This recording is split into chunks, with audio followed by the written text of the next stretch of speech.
Mary had always dismissed religion with a smirk. An intelligent, self-assured agnostic in her mid-30s, she believed in what she could see, touch, and prove. And the idea of a rapture, people vanishing into the skies at the blast of a heavenly trumpet. Absurd.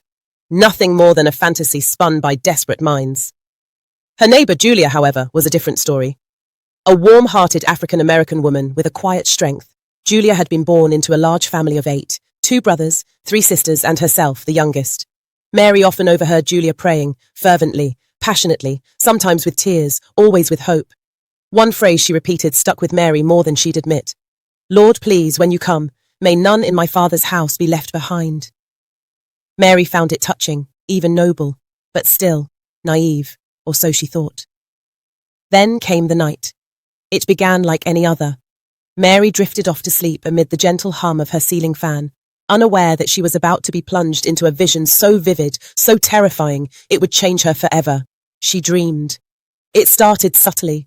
A slow, surreal montage of Julia's family appeared, one after another, living wild, carnal lives. Parties, scandals, fashion obsessions, ruthless ambition.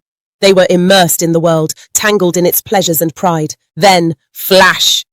The entire atmosphere shifted.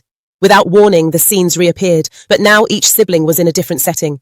Bedrooms, living rooms, garages, all on their knees, tears streaming down their faces, calling on Jesus. They were praying, earnestly, broken, transformed. It was as though an invisible hand had pulled them from darkness into light. Mary stood in the dream, stunned, trying to understand the sudden shift, when a deafening trumpet blast split the heavens. Boom! It wasn't just a sound, it was a force. Windows rattled, the skies opened in fire.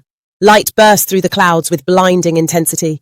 In an instant, Julia and her entire family vanished. Only their clothes remained, falling gently to the floor like silk in a breeze.